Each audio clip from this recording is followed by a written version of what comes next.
अस्सलाम वालेकुम dear student, practical coaching से मैं आपकी खिदमत में हाजिर हूँ।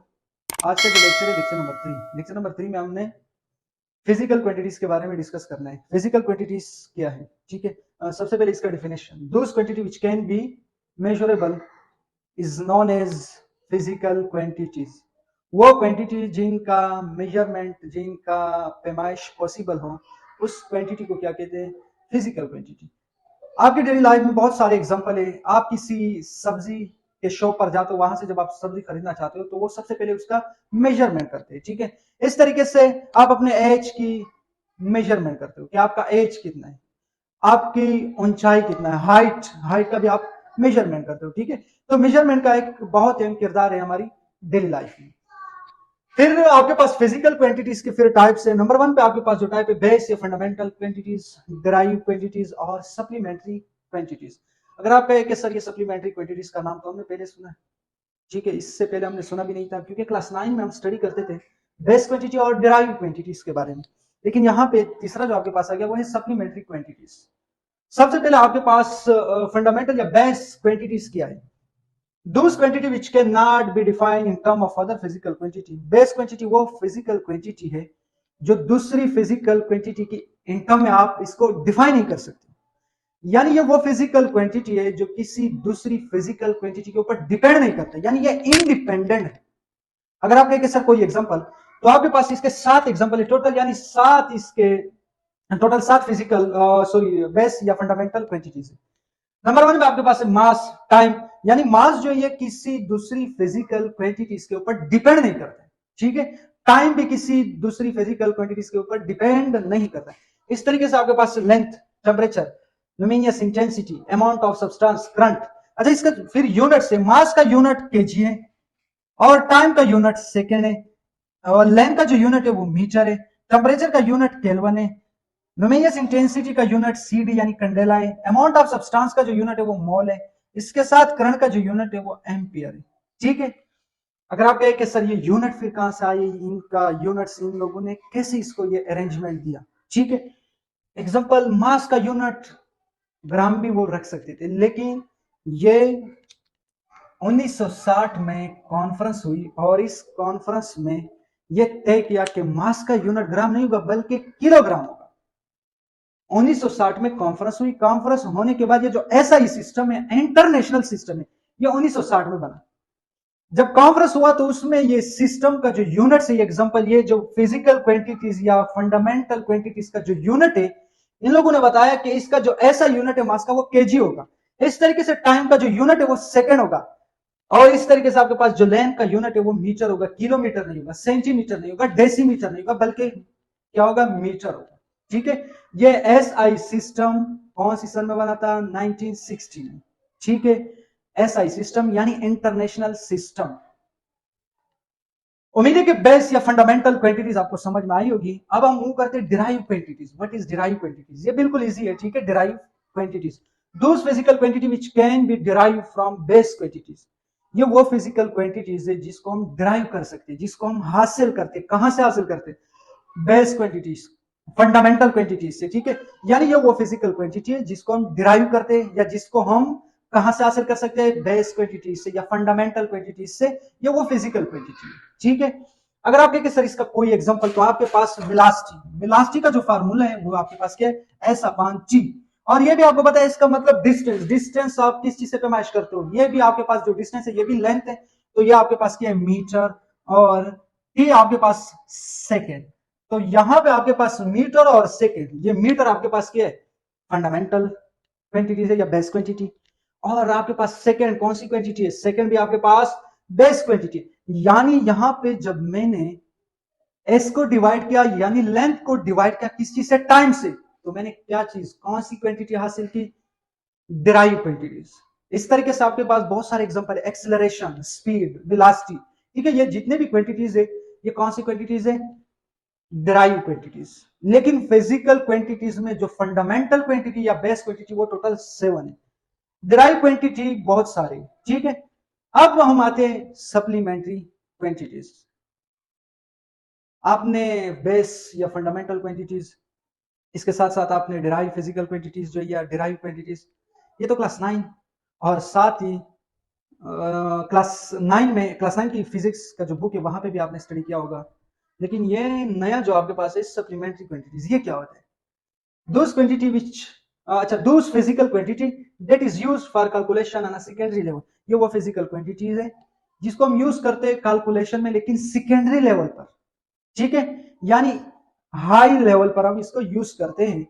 ये वो फिजिकल क्वांटिटीज है। अगर आप कहें कि कोई एग्जांपल, तो आपके पास प्लेन एंगल, प्लेन एंगल क्या होता है और इसका ऐसा यूनिट रेडियन है। इस तरीके से सॉलिड एंगल, इसका जो ऐसा यूनिट है वो स्टीरेडियन है। तो ये जो आपके पास है plane angle, example plane angle ये 2D होते हैं। 2D का मतलब 2 डायमेंशन होता है। एग्जांपल ये आपके पास x है और ये x है और ये y है, इनके दरमियान जो एंगल बनता है इस एंगल को हम क्या नाम देते हैं? प्लेन एंगल, ठीक है।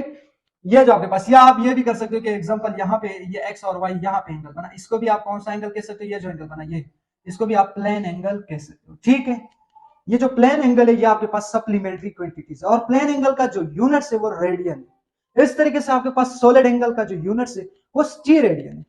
अब अगर आप कहें कि सर रेडियन क्या होता है, सर यहां पे आपने लिखा स्टीरेडियन क्या होता है, ये पेपर में भी आ सकते हैं, डिफाइन रेडियन या डिफाइन स्टीरेडियन, ठीक है। तो इसका आप स्क्रीनशॉट ले लें। हम रेडियन और स्टीरेडियन की तरफ मूव करते हैं, उसका जो कंसेप्ट है उनके बारे में भी मैं आपको बता देता हूँ। अच्छा स्टूडेंट, यहाँ पे जो आपके पास है रेडियन और स्टीरेडियन क्या होता है, ठीक है। यहाँ पे जो डिफिनेशन है, the radian is the plane angle between two radii of a circle which cut off on the circumference an arc equal in length in the radius। अच्छा, आप अगर कहें कि सर हमें कुछ भी समझ में नहीं आया तो कोई मसला नहीं है, डायग्राम के थ्रू मैं आपको समझाने की कोशिश करूंगा। इस तरीके से आपके पास जो स्टीरेडियन है ये भी आपको समझ में आएगा। एग्जांपल, यहाँ पे हमने एक सर्कल को क्या करना है? कंसिडर करना है। ये आपके पास एक सर्कल, ये आपके पास क्या? एक सर्कल, और इस सर्कल का ये सेंटर है, ठीक है।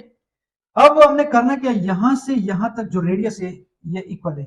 इस साइड में भी रेडियस, यहाँ पे भी रेडियस इक्वल होगा, कांस्टेंट होगा, चेंज नहीं होगा, ठीक है। एग्जांपल ये आपके पास आर है। इसके बाद यहाँ पे हमने दूसरा रेडियाई यानी दो, यहाँ पे 2 रेडियाई, ठीक है। ये दूसरा रेडियस है आपके पास, ये रेडियस और ये रेडियस बिल्कुल सेम है।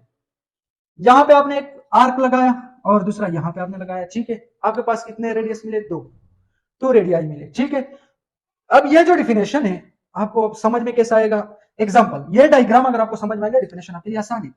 यहां से लेकर यहां तक ये जो लेंथ है इसको हम एल का नाम देते हैं, ये लेंथ है आपके पास, हाँ। यहां से लेकर यहां तक ये एल जब बराबर होता है आर के, R is equal to L. Example, R आपके पास 4 सेंटीमीटर है और ये लेंथ भी 4 सेंटीमीटर है, और दिस डिस्टेंस को, ये जो डिस्टेंस है यानी ये जो डिस्टेंस है, इस डिस्टेंस को फिर हम क्या नाम देते हैं? रेडियन। ये डिफिनेशन हमने लिखा है। The radian is the plane angle between two radii of a circle. दो सर्कल में आपने 2 रेडियाई यानी 2 रेडियस को ड्रॉ करना है आपने, ठीक है, हमने ड्रॉ कर दिया। दूसरे नंबर पे, which cut off on the circumference, circumference के ऊपर आपने कट लगाना है। ये कट यहाँ पे लगाया, दूसरा यहाँ पे हमने लगाया। एन आर्क, ठीक है, equal in length and the radius, और ये जो लेंथ है ये रेडियस के इक्वल होगा, दैट इज कॉल्ड रेडियन। एक स्फीयर है और स्फीयर का रेडियस भी होता है, यहां से सेंटर से यहां तक, इसको रेडियस कहते हैं। 2 रेडियस के बाद ये जो डिस्टेंस है ये आपके पास, यानी आर होगा इक्वल एल का, लेंथ का, इसको क्या कहते हैं? रेडियन। उम्मीद है कि रेडियन समझ में आया होगा। अब हम मूव करते हैं स्टीरेडियन। स्टीरेडियन क्या होता है ये भी इजी है, ठीक है, और ये 2D होता है, ठीक है। ये जो रेडियन है ये 2D होता है और स्टीरेडियन जो आपके पास है वो 3D होते हैं, ठीक है, यानी 3 डायमेंशन। अब इसका भी डिफिनेशन पहले तो मुश्किल है, जब मैं समझाऊंगा डायग्राम के थ्रू तो डिफिनेशन आपके लिए इजी होगा। स्टीरेडियन इज द सॉलिड एंगल यानी 3D subtended at the center of a sphere by an area of its surface equal to the square of a radius of the sphere। Definition अभी वाकई आपके लिए difficult होगा, मुश्किल होगा, लेकिन यहाँ पे मैं जब डायग्राम के थ्रू आपको समझाऊंगा तो खुद ब खुद समझ में आएगा, आसान है, वेरी इजी। एग्जांपल, ये आपके पास एक तरबूज है, स्फीयर नहीं है, ठीक है। ये आपके पास एक सर्कल नहीं है, स्फीयर भी कंसीडर कर सकते हो लेकिन सर्कल नहीं है, एज अ स्फीयर। या आप इसको तरबूज भी कह सकते हो, जो रमजान में ज्यादातर इस तरबूज का सीजन होता है, ठीक है। आप रमजान में क्या करते हो, जब तरबूज लेने का मूड होता है आपका तो सबसे पहले आप उसको चेक करते हो, ठीक है। उस यानी वो तरबूज जो है उसको आप कट लगाते हो, कट लगाने के बाद उसको चेक करते हो कि ये रेड है या नहीं, ठीक है। यानी एग्जांपल यहां से आपने कट लगाया, ये आपने यहां से, ठीक है, ये जो आपने कट लगाया, ठीक है, इस ये तरबूज है, यहां पे हमने इसको, ये जो हिस्सा है ये कट हमने लगाया थी, ठीक है, ये जो ऊपर हिस्सा बना ये जो एरिया है, ये एरिया, ठीक है, ये आपके पास रेडियस है, यहां से यहां तक आर, और ये जो एरिया है ये एरिया अगर बराबर हो जाए आर स्क्वायर के, दैट इज कॉल्ड स्टीरेडियन। इसको फिर क्या कहते हैं, स्टीरेडियन। लेकिन यहां पे हमने कंसीडर किया था स्फीयर, और रेडियन में हमने कंसीडर किया था एज अ सर्कल, और यहां पे स्टीरेडियन में आप कंसीडर कर सकते हो स्फीयर भी। इस तरीके से मैंने आपको एग्जांपल बताया। आपके पास तरबूज है, ये तरबूज का जो अबव एरिया होता है, ये एरिया अगर इक्वल हो जाए आर स्क्वायर के, एग्जांपल कैसे, ये आर आपके पास 4 है, 4 है, आर इज इक्वल टू 4, इसका जो रेडियस है वो 4 है, ये एरिया किसके इक्वल होगा, 16 सेंटीमीटर। ये अगर 4 सेंटीमीटर है तो ये कितना होगा, 16 सेंटीमीटर। आर के ऊपर आपने स्क्वायर लेना है, 4 4 जा 16। इस तरीके से आपके पास दूसरा जो एग्जांपल है, कौन, कौन आपने देखा होगा, ये आपके पास कौन है, ठीक है, इस कोन का ये जो अबव एरिया है, ये जो अबव एरिया, ये एरिया इक्वल हो जाए R square, that is called steradian. उम्मीद है कि आज फिजिकल क्वांटिटीज और उनके जो टाइप्स थे, और साथ ही सप्लीमेंट्री क्वांटिटीज और यूनिट्स जो थे, रेडियन और स्टीरेडियन के बारे में हमने डिस्कस किया। उम्मीद है कि आपको ये लेक्चर समझ में आया होगा। लेक्चर समझ आने की सूरत में आपने हमारे यूट्यूब चैनल को सब्सक्राइब करना और साथ ही बेल आइकन के ऊपर क्लिक करना। Thank you so much.